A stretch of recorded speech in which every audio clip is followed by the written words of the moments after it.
Hi there all photographers and non-photographers. Today I'll be taking you to this amazing spot where we'll be taking a long exposure shot and turning it into black and white. I'm sure you've taken lots of black and white images and just like threw them in the trash bin. That's because you're editing the wrong way. After this shot, we'll be going back home to the studio and I'll show you my editing process to get the best out of black and white images. Well, I'll be showing you the shot now. We'll be turning into black and white. As you can see behind me is the sea. It's going to be a seascape and I'll be showing you the image now. As you can see, I have my camera set up. I'm using a 10-stop filter, a magnetic 10-stop, and I'm using a 3-stop. And I also have a polarizer on it. I'll show you once again the shot. Amazing place here. And I'll see you later. So here we are in Adobe Camera Raw, and we're going to start editing this image which I took earlier on of the Blue Grotto.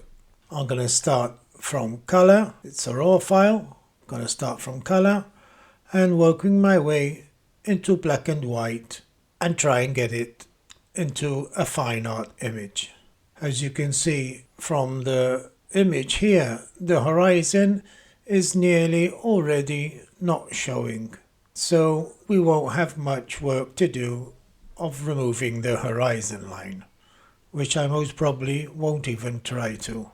Well, what I do to begin with is start with the exposure panel and play around with the sliders. I'm going to try and hurry up the process for the sake of the video, for not being too long, and I hope you follow along with me till the end of the editing process. We're going to start by reducing the highlights so we get more details in the sky. It was a long exposure of 2 minutes. I'm going to increase the shadows so we bring out the details down here under this archway. Next, I'm going to increase the whites until I see clippings on my histogram and just dial it down. I do the same for the blacks until I see clippings, and I'm going to increase the contrast just a bit. Again, I'm going to reduce the whites and I'm going to decrease the exposure to around there. I'm going to go down to the effects panel, increase it to around 20 and increase to around 10, 9 or 10 clarity. A bit of dehaze. Don't worry about the clippings, don't forget we'll be turning it into black and white. And next I'm going to go down to the detail and increase the sharpening to around 30. I always reduce the radius and increase the detail to around 90. Hold down the mask slider with your Alt key and we'll be sharpening just the white parts of the image to around there.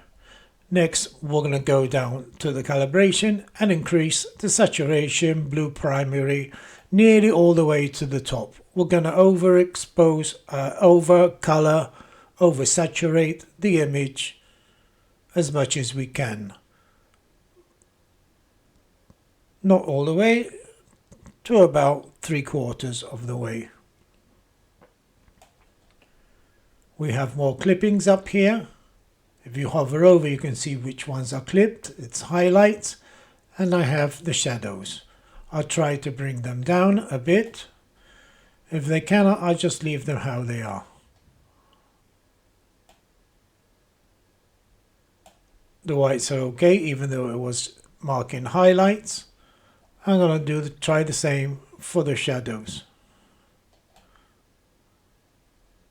It's not working, don't worry. I will use the blacks. Next, from here we're going to turn it into black and white, but not by using the black and white tab up here. I'll be going into Photoshop very quickly and I'll show you the process, how I turn my images, a very effective technique, and a very, very easy way. Click OK. Don't worry about not turning it into a smart object. It's going to be for our benefit. You'll see. Hit down to the right side and click on the black and white circle and click on black and white. There we have our black and white image. I'm not ready from here. Close the panel, go back down to the half black and white circle and click on gradient map. Here you're going to see smooth. If you have smooth here, click on the drop down window and press classic. I'm going to try increase a bit of the blacks here. Press on the gradient map so we get more control over the black and white.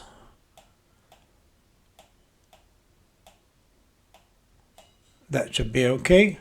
Click on OK to close the window. Close this one.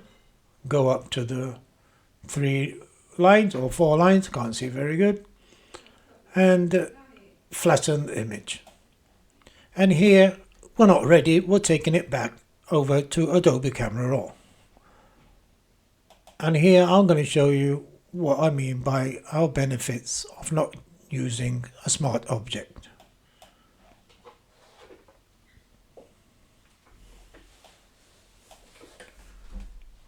Our benefit is these have gone all the way back to 0, and we can play around a bit more with these sliders to get the image where we want it. Again, I'm going to reduce the highlights.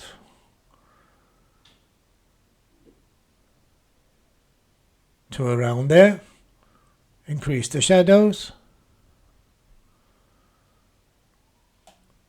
Increase the whites, again until I see clippings. And the blacks also. And I'm going to reduce a bit of the exposure. Okay, we're ready from the exposure panel, and here comes the best part of controlling your image exactly how you want it. I'm already picturing the image how I want it. I'm going to create like a 3D effect. I'm going to see where the light source is coming from. It's on the left side, upper left side. And here we're going to do some dodging and burning. I'll be using radial mask, linear masks, and the brush tool. I'm going to start with the linear. Head over to the masking and click on linear gradient, which we'll be using as you've seen in my other videos for the sky.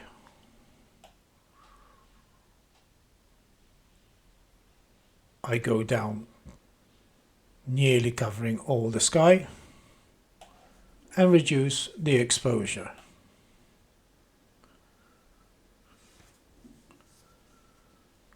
I'm going to do another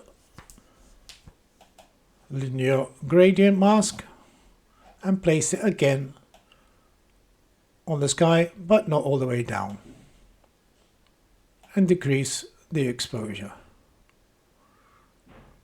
to about there. I'm going to do another linear gradient mask for the foreground. not too much, and just a bit like that. We'll be using one mask, one linear mask for the foreground, and next I'm going to use a radial gradient for the sky, and I'll be placing it on the whiter parts of the image. Not here, it's already quite bright, but it's not clipped, and I'll be placing it over here. Increase the exposure.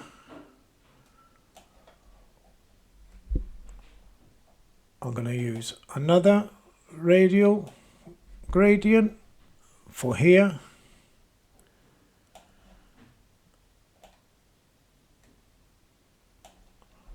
Another one, radial gradient for up here.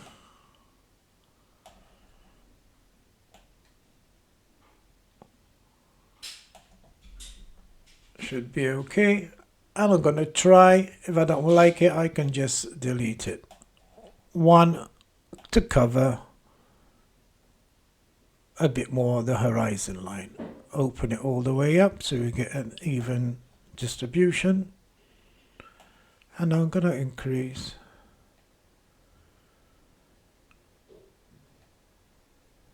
not too much, don't want to overdo it,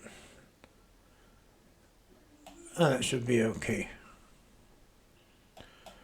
I think I'm going to do some more radial gradients. I'm going to do one here where the light source was coming from, which was the sun, obviously, and I'm going to place it somewhere there and increase the exposure.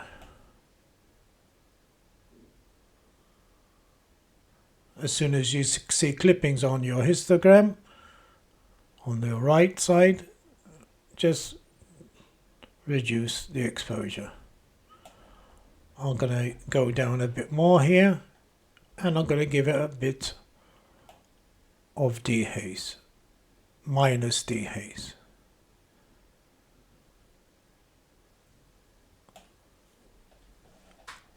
I'm going to open it up a bit more. It should be okay. I have clippings again, just reduce it. I'm going to go out of the masking. And now we're going to do some dodging and burning so we get like a 3D effect on this archway. You can't tell the difference from this side to here. So we're going to do some dodging and burning and you'll see the difference. But here I'll be using a brush, since the radial gradient will not be precise on this bit here. Like I said before, make sure you know where the light source is coming from. So here on the arch it's going to be darker than this side of the arch. I'm going to start with the brush, increase it just a bit, but I think I'm going to increase the image size to be a bit more precise, to around there.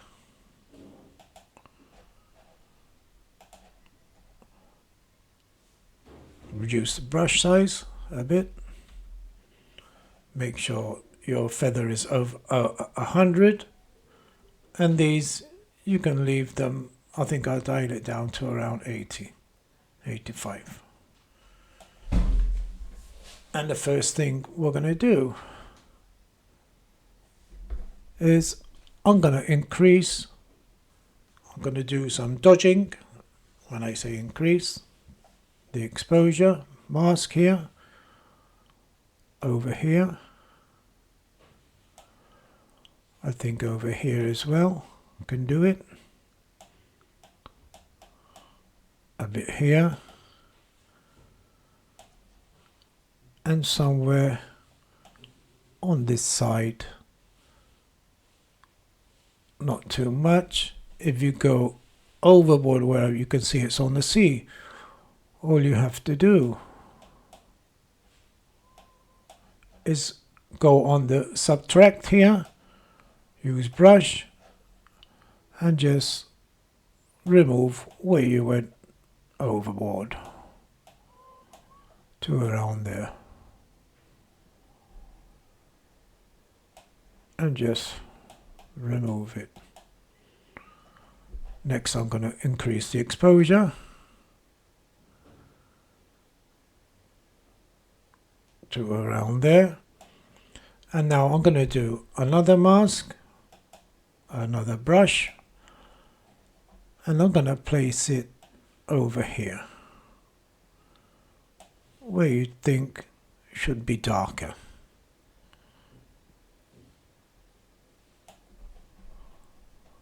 And here as well.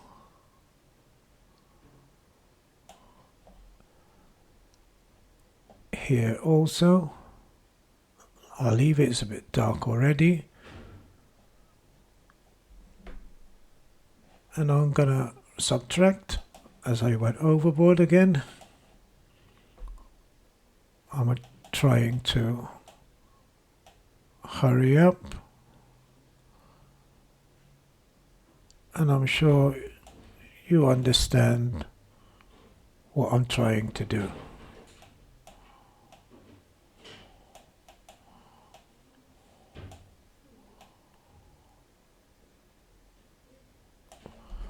Now here I'm gonna decrease the exposure.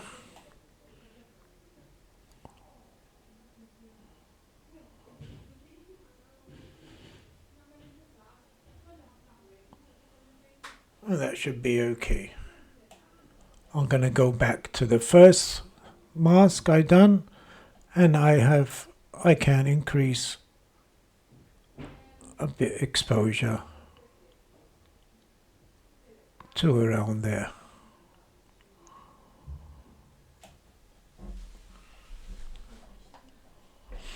I'm going to do another brush, and I'm going to cover here, a bit here, there maybe, and here also, and increase the exposure. Just a bit here, not too much, to about there. I'm going to go out of the masking, reduce the image,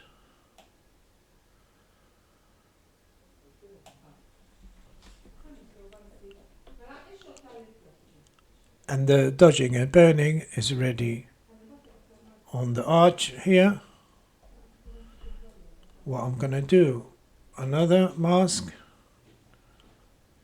I use a radial gradient to here, these rocks under the water, increase the exposure, should be okay. I'm going to use another radial gradient for just this part here.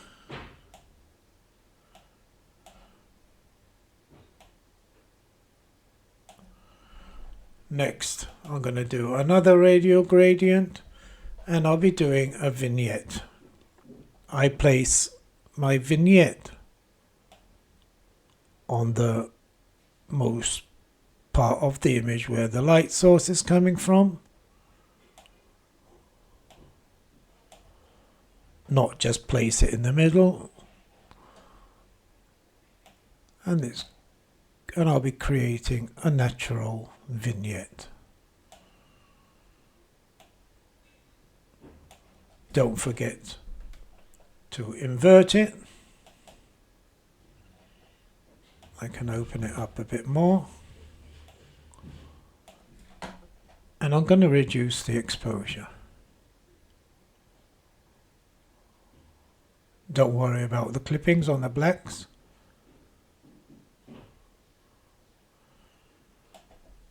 And I think we're about ready. I'm going to go out. I think we're okay. Now I'm going to show you the big difference when you use masking. All you need to do to see the before and after of your mask, only of the mask, is click on this eyeball. I'm going to show you the before. It looks a bit flat, and I'm going to show you the after. You'll see the amazing transformation. And there we have a perfect